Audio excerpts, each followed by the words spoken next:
Leaders from around Latin America and the world extended their congratulations to Venezuela's President Nicolas Maduro Monday, following the announcement of his electoral triumph Sunday night. These were joined by a number of Venezuelan opposition figures, including presidential candidate Benjamin Rauseo, who celebrated the democratic process in that South American country. Jose Brito, the candidate from the Venezuela First Party, posted a video acknowledging the results issued by electoral authorities.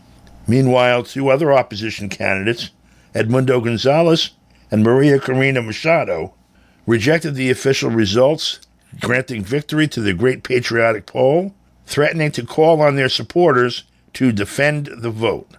After the National Electoral Council of Venezuela announced the official results in which Maduro was re-elected to lead the country until 2031. Venezuela's Attorney General Tarek William Saab, however, defended the vote in a long, detailed presentation on national TV Monday. He promised, among other things, that the choice of the people would be respected. Dan Kovalik is an international human rights lawyer with deep and broad experience in international and national elections law. He's monitored elections around the world, including in Venezuela, Nicaragua, Russia, and the United States. We spoke with him via Skype from Cairo, where he's taking testimony from Palestinians about what they've seen in Gaza. Dan, you've been watching, and I know you've been to Venezuela before. The usual characters are saying, congratulations, or this is an illegal election. Why don't you give us your take on what you've seen and what you know about the process there?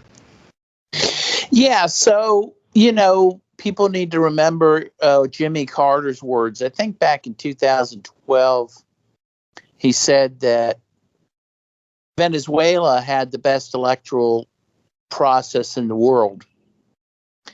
And, I have witnessed it. I've been an election observer in Venezuela numerous times since 2013. And I can tell you it is a very elegant, reliable electoral process. So I think that people can take to the bank the results that were released that showed Maduro winning by a very sizable amount.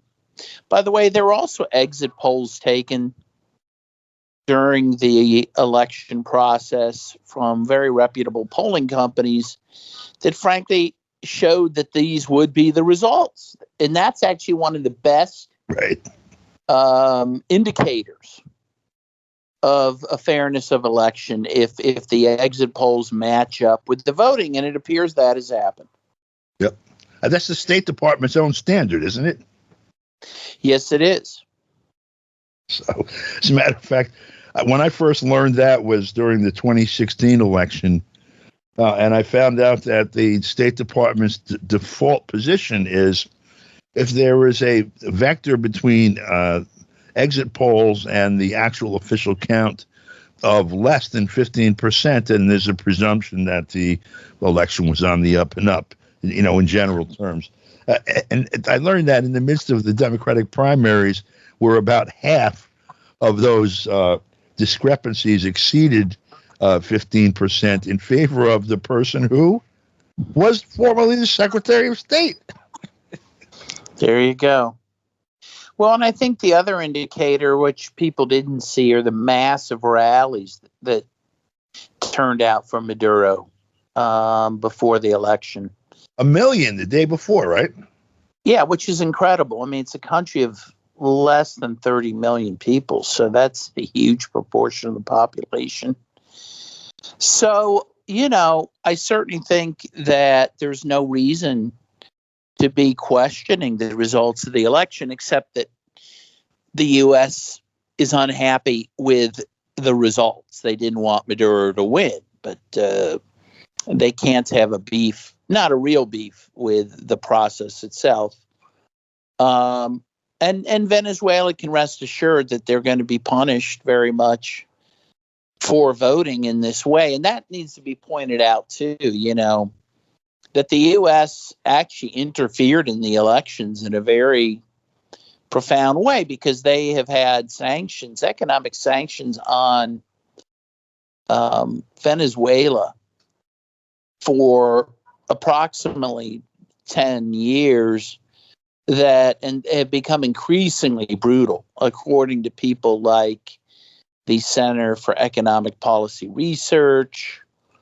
Tens of thousands of Venezuelans have died due to those sanctions.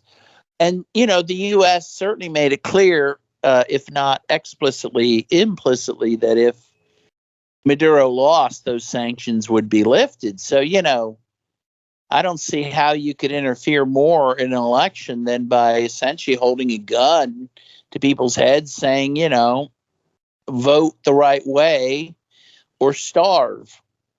But that's been the message the U.S. has been sending now for a long time. Yeah, and it's a message they put in the hands of these opposition groups too.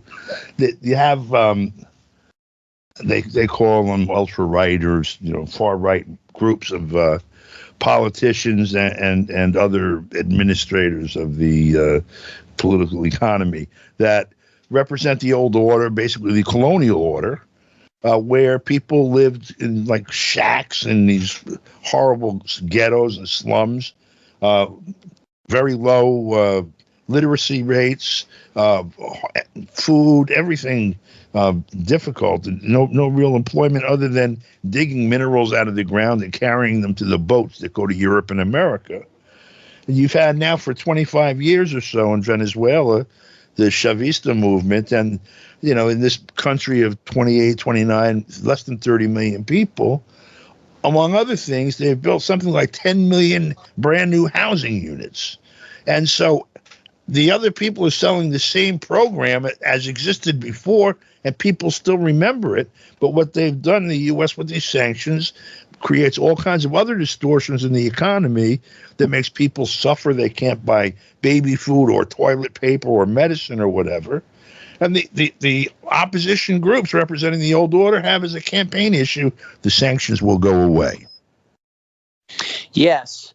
And meanwhile, of course, the opposition has supported sanctions for as long as Maduro has been in power, which I think has caused resentment about amongst the voters. That is to say that, yes, part of their platform is the sanctions will go away if we're elected, but everyone knows that they have been supporting the U.S. turning the screws to the Venezuelan people to help them win, right? So it shouldn't be surprising that people would resent that, and that might be reflected at the voting station, which I think it was. Some members of the opposition have even gone so far as to call for a U.S. invasion of Venezuela. And for a very patriotic country like Venezuela, I mean, that doesn't go down well with people. It wouldn't go down well with Americans if you had a presidential candidate calling for another country to invade,